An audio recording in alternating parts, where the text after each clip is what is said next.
En la opinión internacional, señor Hammer, queda este interrogante.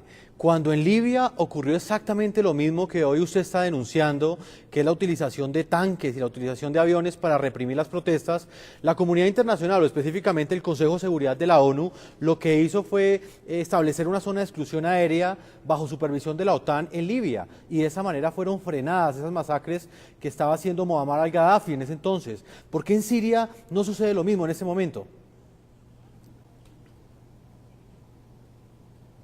Bueno, como tú sabrás, las situaciones son distintas en el caso de Libia y ahora en Siria. De hecho, nosotros intentamos trabajar con los miembros del Consejo de Seguridad de las Naciones Unidas para que se pusiera a pasar una resolución que apoyase el plan del secretario general Annan para que se pudiera empezar un proceso político, y si no Assad no tomaba las medidas necesarias, iba a haber consecuencias, pero lamentablemente hubo un veto por parte de China y Rusia, la tercera vez que han vetado resoluciones en las Naciones Unidas que hubieran avanzado y con un poco de esfuerzo, ojalá hubieran producido el tipo de resultados que todos queremos ver. Entonces nosotros estamos trabajando ahora con muchísimos gobiernos de la región, europeos y alrededor del mundo, para presionarle económicamente a Assad, para ponerle firmemente y claramente el hecho de que se tiene que salir del poder, de que debe de frenar sus actos de violencia. Es algo que también estamos muy metidos e involucrados en intentar facilitar ayuda humanitaria a países vecinos, sea tanto con Turquía o Jordania. Es sumamente importante que se le apoye al pueblo sirio en este momento tan difícil, y ese es el enfoque de nuestros esfuerzos, tanto diplomáticos como humanitarios, y también claramente queremos y estamos apoyando a la oposición con ayuda que creemos que es importante en términos de para que ellos puedan comunicarse y que puedan tener las medicinas necesarias. Pero esto es algo, claro, una situación muy grave. Ajá. Señor Hammer, quiero también preguntarle sobre el arsenal químico. Es otra de las preguntas que rondan en la opinión internacional en ese momento. ¿Qué tan peligroso y qué cantidad de armas químicas tiene Bashar al-Assad? Y le hago esa pregunta porque causa preocupación de que en este momento los rebeldes avanzan hacia la ciudad de Damasco, que es el corazón del régimen, y básicamente parece ser que tienen ya contra la espada y la pared al régimen de Bashar al-Assad, pero existe la preocupación de que en una última acción o en las próximas semanas el régimen de Damasco utilice estas armas químicas contra la población civil. Explíquenos un poco eso. Bueno, yo creo que hemos dicho bien claro por parte del presidente Obama, la secretaria Clinton y muchos de, no solamente los Estados Unidos, pero otros países han hecho bien claro a Damasco que el uso de agentes químicos, de armas químicas, es inaceptable. No puede ocurrir, y está bien claro que eso no se puede permitir. Incluso hemos visto declaraciones por parte del gobierno ruso, declaraciones importantes, un mensaje a Damasco que les pone en noticia que esto no debe ocurrir. Entonces estamos siguiendo la situación muy de cerca porque es sumamente preocupante. Los sirios han admitido que tienen estos armamentos químicos, pero ellos tienen una responsabilidad muy clara de no usarlos, y está bien claro que se tiene que evitar. Entonces, desde luego, es algo que vamos a seguir muy de cerca, pero es un tema sumamente preocupante. Señor Hammer, ¿cuál va a ser el próximo movimiento diplomático de los Estados Unidos? Pues sobre la base de que ya se completan más de 16 meses de la llamada Revolución Árabe, que se convirtió ya en una guerra civil. Van cerca de 17.000 muertos. La comunidad internacional parece ser un testigo impotente de ese derramamiento de sangre, y prácticamente pues el veto de Rusia y de China pues no han permitido que la comunidad internacional tengan una intervención más fuerte para solucionar lo que pasa en Siria. ¿Cuál va a ser en ese contexto el próximo movimiento diplomático de los Estados Unidos? Bueno, quiero decir que estamos constantemente trabajando en el tema. La secretaria Clinton está a diario hablando con cancilleres alrededor del mundo a ver cómo podemos apoyar los esfuerzos de la oposición y de la gente que está interesada en un mejor futuro para Siria, para que haya una transición política. Y yo creo que se está viendo que poco a poco y bastante rápidamente ahora Assad está perdiendo control del país, está perdiendo la habilidad de imponerse. Entonces él debería ya realizarse y darse cuenta que no tiene salida, que debería ya dejar el escenario, y eso es algo que estamos esperando ver. Como he mencionado, hay muchos alrededor de él que están saliéndose de ese gobierno, que están dándose cuenta que no hay futuro en asociarse con Assad, y eso nos da un poco de esperanza que estamos viendo el principio del fin, y en eso estamos muy enfocados, y eso es lo que vamos a seguir trabajando aquí a diario. ¿Qué tan cerca o qué tan lejos está la comunidad internacional de utilizar una salida militar para solucionar el problema que se está presentando en Siria?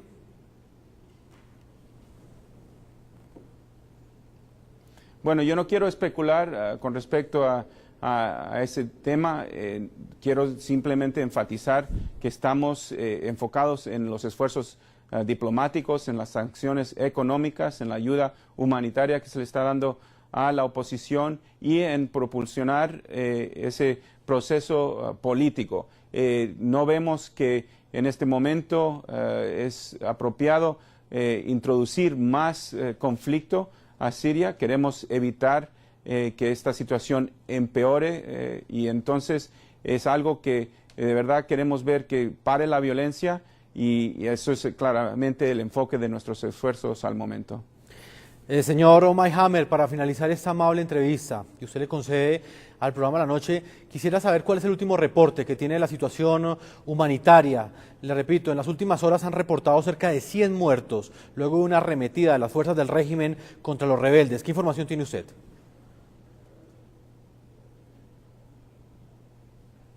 Bueno, es una situación horrible, trágica.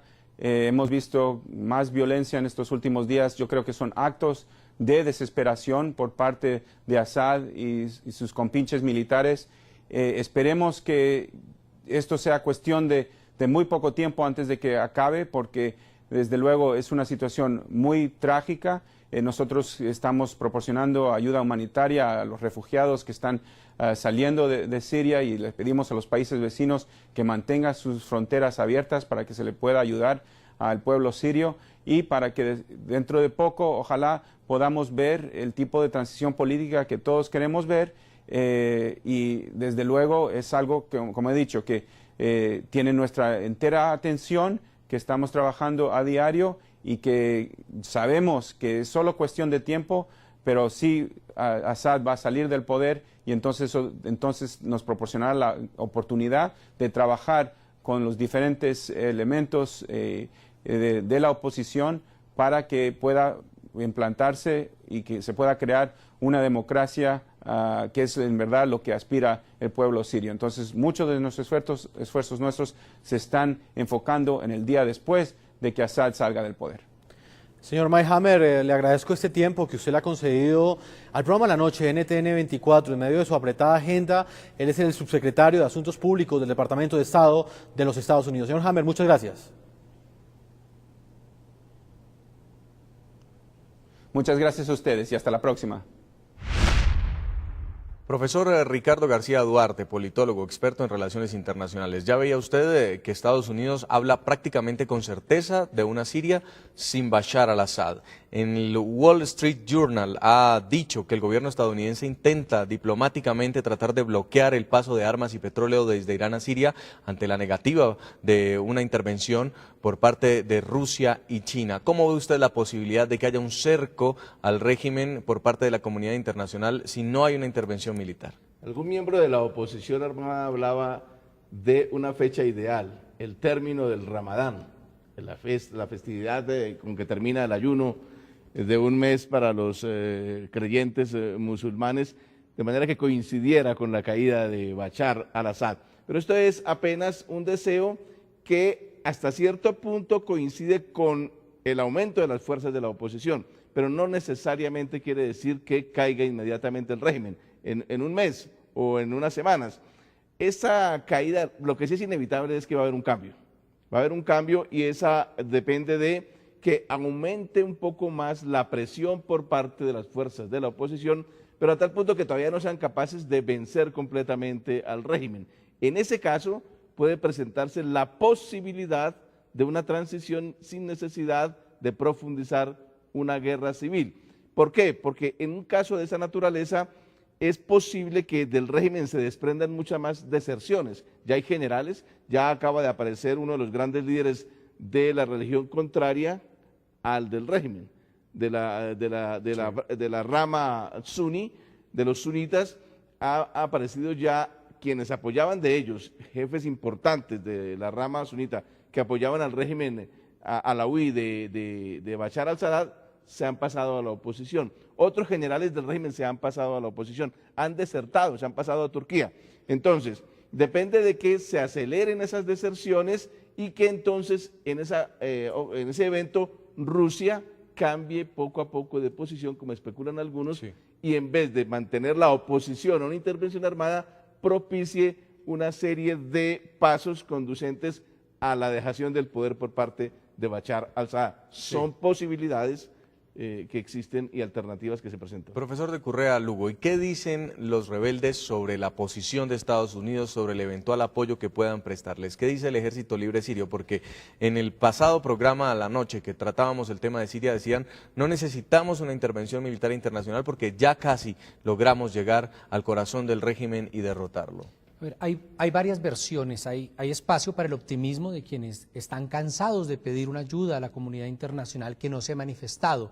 Y no se ha manifestado contrario a lo que dice el anterior entrevistado, porque también hay agendas en juego, y es que la gente prefería en el pasado más un malo conocido que un bueno por conocer. Es decir, la comunidad internacional también ha sido cómplice de que Bashar al-Assad haya estado en el poder durante muchísimos años sin que nadie se manifestara sobre la violación de derechos humanos. Ahora todos quieren aparecer como sus libertadores. En las últimas semanas, sobre todo luego del golpe tan importante que dieron en Damasco y el control del barrio Almidán por parte de los rebeldes, la idea de algunos rebeldes es ya no necesitamos de la comunidad internacional. Claro, hay algo de soberbia en esa declaración, pero también hay mucho de el desgaste que produce estar pidiendo una ayuda que no llega. Entonces, hay dos sectores. Hay un sector que, como decía Ricardo, plantea una lucha hasta el final. Y es lo que uno escucha mayoritariamente. Las personas del Consejo Nacional Sirio con las que hablé planteaban es vamos hasta las últimas consecuencias, ¿no? Y el control de parte de Alepo, las huelgas generales que ha citado el movimiento obrero dentro de Siria, la paralización del comercio en Damasco demuestran claramente que el apoyo popular ha ido creciendo, la renuncia de 20 generales, ese tipo de cosas. Por el otro lado hay un sector mucho más que se acomoda y está planteando lo mismo que dijo la Liga Árabe el domingo pasado. ¿Por qué no planteamos una transición sin Bashar al-Assad, pero con hombres de él, un exilio respetado y decoroso en Rusia o en Irán, y luego a partir de ahí un gobierno de transición? El problema de eso es que los egipcios vieron lo costoso de un gobierno de transición. Los militares se han quedado en el poder y no han entregado el poder. En Yemen se vio una experiencia parecida, donde sale el presidente y colocan al vicepresidente, que es exactamente el mismo tipo de régimen. Entonces, aquí lo que hay en el debate es hacer una guerra ¿para qué? ¿Y qué va a pasar después de la guerra? Si vemos lo que le está poniendo la comunidad internacional a Túnez y Egipto como soluciones en la posrevolución, creo que es bastante contradictorio con lo que la gente fue a la calle. La gente fue a la calle por justicia social y por derechos humanos, sí, por un modelo económico diferente. Y la oferta que le está dando la comunidad internacional es neoliberalismo, libre mercado, y eso no es lo que la gente quiere. Y también por el otro lado hay que mirar el avance de las agendas musulmanas. Sí.